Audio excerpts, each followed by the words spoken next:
Hey guys, thanks for joining me today. Today I have a special guest I'm going to bring on here in a minute. I'm going to bring Eric Carroll from Dad Talk Today, and we're going to talk a little bit about the John Mast situation. I'm sure you've heard about it. If you follow Dad Talk Today, you've obviously seen some interviews, but I know there's a lot of people on my site that may not be familiar with it, and I figured that he would be an outstanding source to get an update on what's going on and what he's working on to try to make sure that this story isn't forgotten or lost in the shuffle. So let me bring on Eric. Thanks for joining me today, man. I really appreciate it. Hey, Duane, appreciate it, my man. I know you've been going through a lot in this last couple of weeks. For the people who aren't familiar with John and his story, could you give a little, for whatever you can talk about, a brief story, background on who he is and what's going on or what happened? Yeah, man. So John was an alienated father. He had been fighting for his children, excuse me, for over 3 years now. He had faced a silver bullet, the false allegation of sexual molestation of his kids. He had did everything possible to clear his name. He had taken psychosexual assessments. Not only did he pass it, they said he passed it with one of the lowest scores that they had ever seen. There had been allegations about physical abuse. And they actually got footage to show nothing that what he was accused of was actually happening. But he got exonerated completely last May. It wasn't until December that they had a hearing to let him know when he was going to get his kids back. And he found out that it was supposed to be a couple of weeks ago. And when he showed up to the designated meeting spot, he had his back turned and he was met by his father-in-law, who shot him 3 times in the back and murdered him. Yeah, I mean, I know anybody who's just watching that and isn't familiar with it, you just gotta. It's like a sucker punch, and I know we don't really get a chance to talk too much, but I do remember when you were posting that he was getting his kids and how happy he was, and cursorily on the side, I was like, oh man, this is really great. Somebody's finally fought the good fight, and then all this information came out, and it was just, devastating. I mean, I know it's devastating to you. You had an interaction with him, but just the whole community. I mean, it was one of those things where a lot of people, I think, were looking at the story like, okay, this is a success. And then to get ambushed like that is just devastating. I mean, how are you doing with all this? I mean, I know this has got to be just a sucker punch for you as well.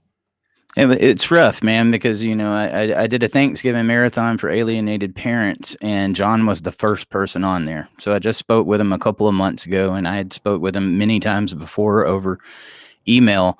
But ever since I've started Dad Talk, man, I get some messages sometimes that gets to you, somebody that's committing suicide or that something's really bad's going on. I never woke up in the middle of the night to pee in my life until I hit my 30s.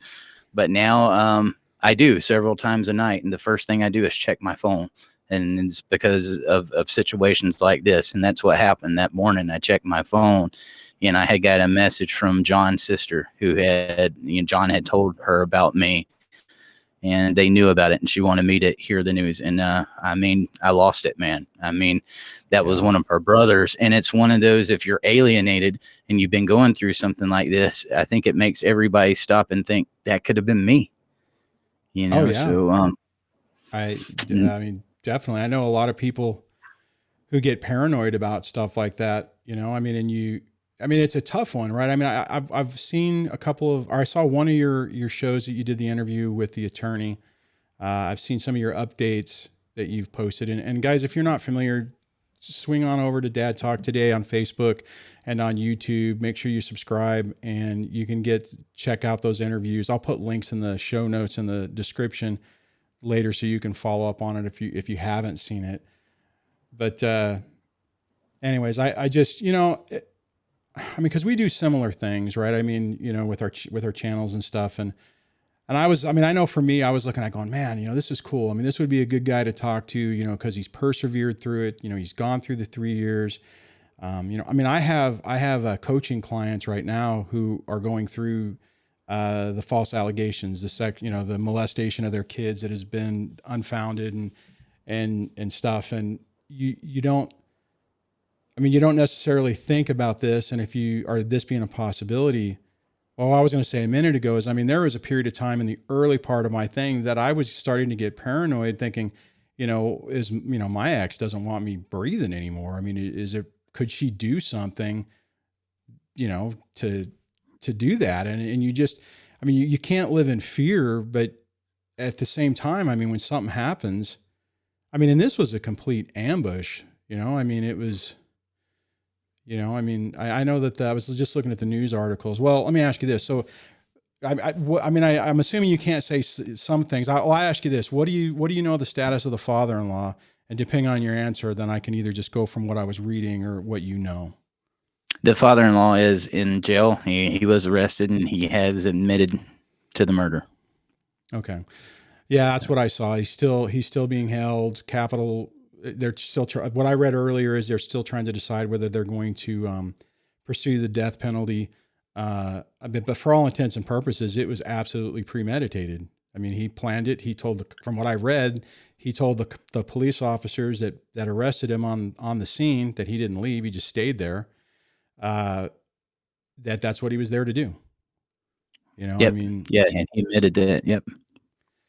Let me ask you this, and I don't know if you can say this or not, but I either read or you guys said in one of your other interviews that he had brought his brother and his sister. John had brought his brother and sister just to kind of videotape everything to make sure that if, pretty much so if any other allegations came out to try to, just have some evidence. Did they see what happened, or did everyone get ambushed? I mean, was it just kind of like they looked over and it was happening, or were they preparing like, okay, well, let's get ready. He's going to get the kids. Let's get the filming going. Did they see what happened? I don't know about them filming it. That could be a possibility, but they was right beside him and watched the brother and the sister watch John get murdered. Yep. Oh man. So one of the things that if people haven't been watching your stuff, you're really championing awareness on this. You've coined the IStandWithJohn hashtag. I think that was you. Yes. And then you and was it Richard Garza? Was it Robert Garza? Robert. Yeah. Okay. Basically took a road trip where you went and you're working on a documentary. Can you talk a little bit about what you're doing with that and what your goal and your hopes are for that? Yeah, man, and I appreciate that. The whole "I Stand with John" thing came out because I don't know what it's like to go through a false sexual allegation, but I know that if I was facing that, I would want somebody to stand up with me. And we know how slimy and scumball the media can be right now.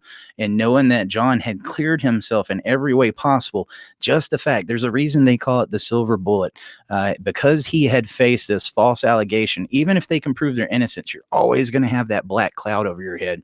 So I knew as soon as the media got a hold of this, they're going to hear this father had faced this sexual allegation, and they're going to paint this father-in-law out to be a hero. We was actually set to go and start filming on something up in Michigan, and I switched the tickets right away. Me, Robert, and Melissa Isaac, we all took off. We did a 5,300 mile round trip. It was a lot of traveling, but we documented everything as we did it. The case, it gets a little confusing. The case went down in North Dakota, where John had actually got some orders against his ex, and then she hopped state lines, and so he had to go restart the process all over again in Idaho. But the case started in North Dakota, and then she went to Idaho, and then that's where John ended up, and he was murdered. Funeral took place in Montana. So we tried to go to every one of those spots and document it while it was fresh. I got to say thank you to the family, because I know that was a very private and personal time, but they want justice for John. And for everybody to see those emotions. If you got family that doesn't know what you're going through with parental alienation, or they don't understand what it's like being in your shoes facing false accusations, this is the film that you're going to want to show them, because it walks it through every single bit of that journey. And it was really hard to do. It was hard to ask questions, especially when this stuff had happened just a few days before that. But we're making this documentary. It's being edited down now. It was completely funded by the community, and I can't say thank you enough. We told people if they wanted to get their names in the credits, to send donations. And I mean, we had a lot of expenses, but we took off. We said, this is very important. When we say we stand with John, that's not just for a hashtag, because we know the picture that's going to be painted of this guy in the media. And it was very important that someone like us that understands these issues are the ones that gets the story out. And that's what we plan on doing. You know, one of the things I'll say on that is, so far, all the articles I've read, and maybe I've missed some of them, but all of them basically say that he was exonerated of all allegations. There were no criminal cases in any of the states. So far from what I've read, it's been, and even some of the video reporting I've seen on the local stations, they seem to be doing a pretty fair job. But I hear you. I could see that that's a real issue, because once you're painted with that, people always go, well, of course there's got to be something there, because why would someone do this or do what the father-in-law did if there wasn't some accusation there? But it's just, I'm really glad that you're doing that. Well, one of the other things I just wanted to say is, when this first happened, I wasn't entirely sure how to cover it, because you don't know. There's two sides of story. There's two sides to each story, Right. And it's like, I hadn't talked to him, and I hadn't been able to find your interview with him, which I still need to watch. But one thing I've noticed just from what you've put out so far and talking with the family, and even with the attorney and all, it's pretty apparent this guy was a pretty special, low key, tremendous amount of perseverance. I mean, the fact that he wasn't saying anything bad about his ex and was being incredibly positive is just, I mean, I've seen you say a couple of times that I couldn't have done it. I couldn't have been that calm and that I don't know, nice or, accommodating, or I don't know what the right word is. Was that, I mean, as you delved into that, was that kind of surprising, or did you have that take from him from the first time you talked to him, or did it really expand as you started talking more with people? I had got that impression from John right away. I mean, even when he was telling me the story and it was in private messages, he never spoke bad about his ex-wife, and he blamed the family law courts for the reason that it had done this. Even though all these other acts had happened, he never spoke an ill word towards her. And you're absolutely right, man. I mean, if that had been me, I didn't face nothing nowhere near what John did. And I know what my emotions are. We're human. We get mad, Yeah. especially when it comes to our children. They're treating our children like a product and trying to sell that time back with a child. It's one of the most horrendous acts that I've ever seen. If I could, I'd like to touch on something that you was talking about with the fair media coverage. When this happened, I contacted the media right away. I said, I've got interviews with the guy. I've got the other side of the story before this goes out. I want you to know the true story. So I had been in contact with them, and I wanted to make sure before something like this goes down, when they took John's life, they took one of our brothers. And I don't take that lightly. I mean, to have to go stand over the casket of one of the guys that came to us to get his stories out, I made sure that we was going to fight tooth and nail to make sure he gets fair coverage. What was the response from the media when you talked to him? And they let us know, thank you for that, and we'll check into it. But that was pretty much it, man. I mean, it's sad because you don't see anything about our issues in the media much unless something to this extent happens. So I knew right away is like, and I told the family I was going to do that. It's like, I'm getting out there and making sure they know that, if they do report on this, make sure that they come and get the other side of the story first, because these fathers that get painted with that silver bullet, man, it's really hard for them to overcome. Well, and typically in the news, it's, you have typically what seems to happen is you have a father either take themselves out or they take a bunch of people out, right? I mean, I don't know how many news articles, I mean, you probably do the same thing I do. If you hear something that's pretty tragic and I'll read it and it'll be, a domestic issue. And I'm like, okay, I'm waiting for the last line when it says a high conflict custody battle. And almost inevitably that's what it is. But I don't recall hearing a story like this one where, the family was so turned against a person that, I mean, because effectively everyone's destroyed on this. The kids have lost their dad and they've lost their grandfather. I mean, it's like, this is destruction across the board. Right. I mean, they're without their dad. The parents are without their son, and I got to say, it was one of the most beautiful families I've ever had the privilege of meeting. John's probably got the sweetest mother, and I've got a sweet mom myself, but he's probably got one of the sweetest moms I've ever met. It was just like a family out of a fairy tale, man. And to see them going through that pain, knowing how hard John fought. The part that gets me the most about this, Duane, he spent tens of thousands, hundreds of thousands of dollars clearing his name, fighting for his children inside the family law courts. He did everything that he's told to do to get justice. And this is where you're going to find justice. This is where this is going to happen. 3 years of his life that he'll never get back. And now he's not going to get any of that back. But 3 years of his life, he'll never get back while he was trapped in those family law courts, spending all that money fighting for those children.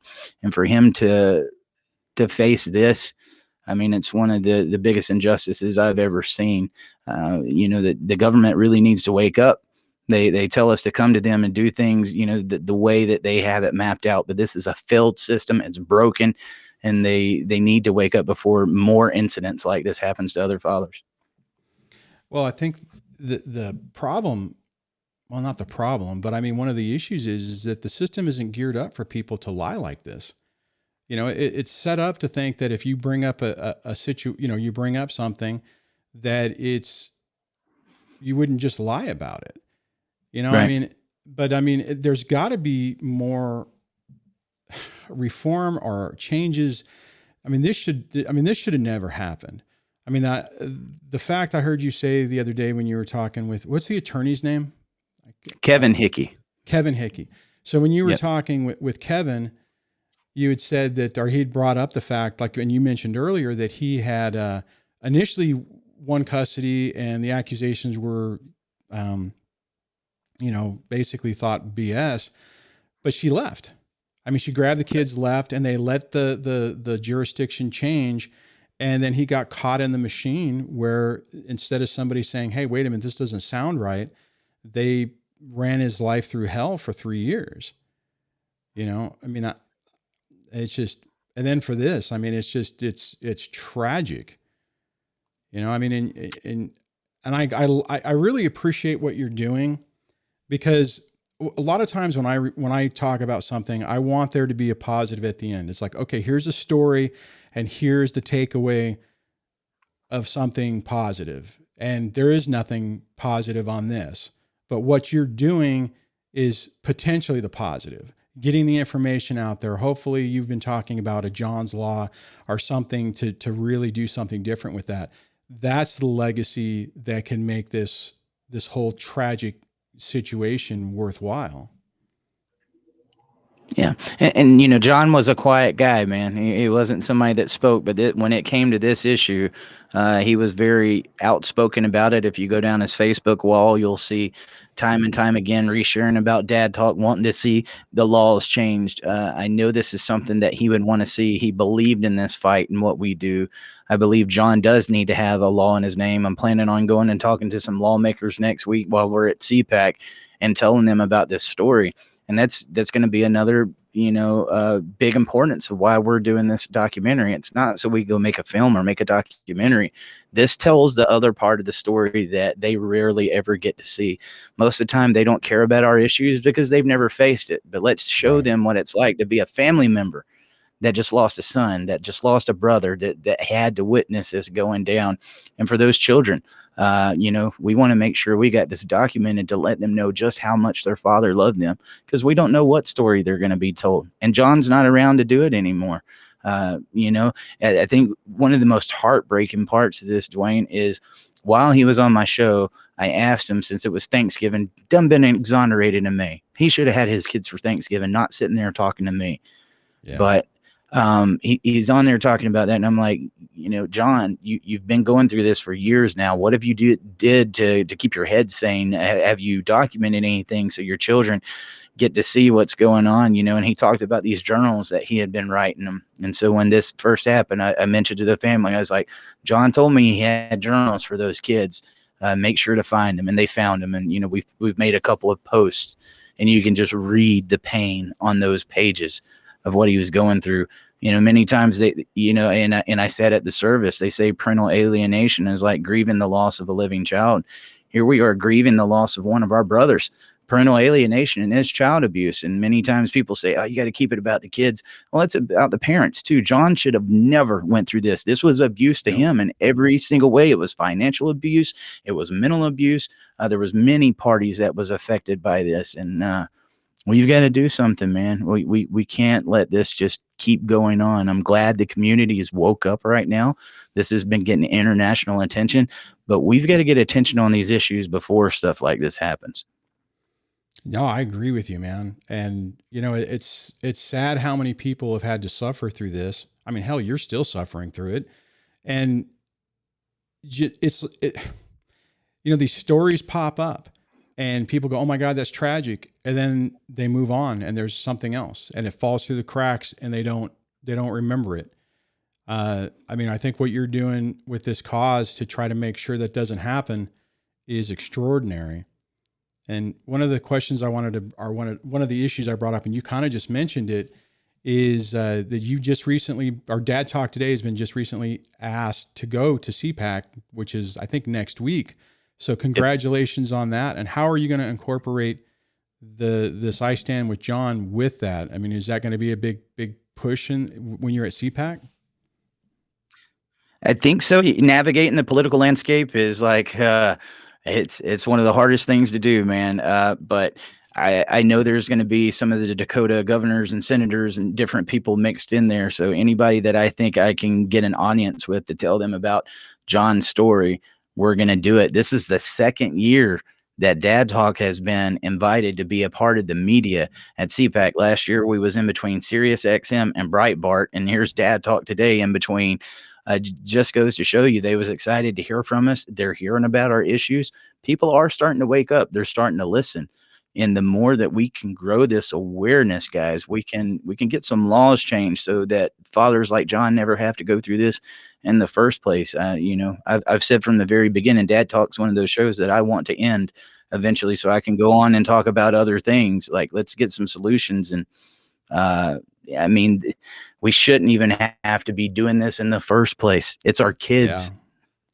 No, and I just want to just dovetail a bit with what you were saying. I mean, not everybody gets to go and be in the media pool on CPAC.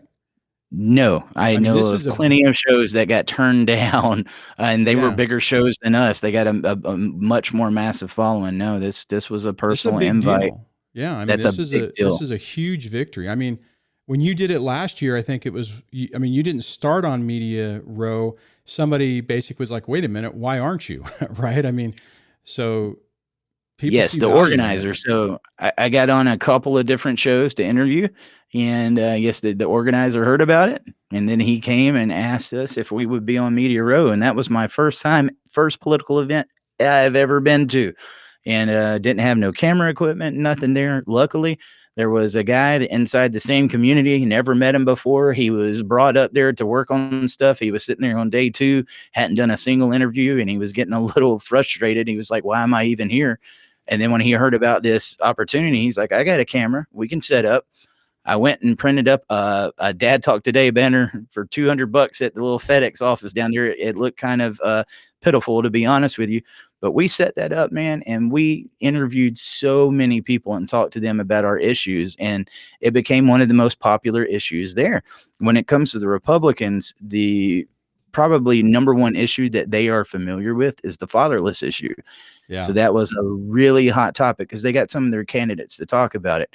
And you just got to be a little strategic in how you present it with them. But man, there is some very powerful people that are going to be there next week, and we've been invited with open arms. So we're going to do our best to represent. Yep. So on I don't know if we hit this before, but I just want to, you're on this documentary thing, you're doing 2 parts. You're doing the I Stand with John, and I'm still are you doing a second part to cover basically, it sounds like what you're planning on doing is like, what's the aftermath with the actual criminal case? Is that what your plan is? Yeah. So, originally we got to talking about it. We was wanting to release something really quick and to release a documentary in this short of a time is Insane. ridiculous. In the first place, most people have big budgets and a long time to do it. Well, we don't. So the family's wanting to get something out there soon. And I had told him, I was like, it's kind of puts you in the middle of a hard spot, because when people see this, they're going to be angry. They're going to want to see solutions. Well, what happens next? And we're getting questions left and right. And I'm having to tell people, I can't answer that right now. I know a little bit, but I got to be respectful of the family and the law enforcement that's doing their job. So we came up with the idea to do I Stand With John, the story of John Mast. And then the second part will be called Still Standing, the Trials of John Mast. And that will probably be a while, because, you don't get justice overnight.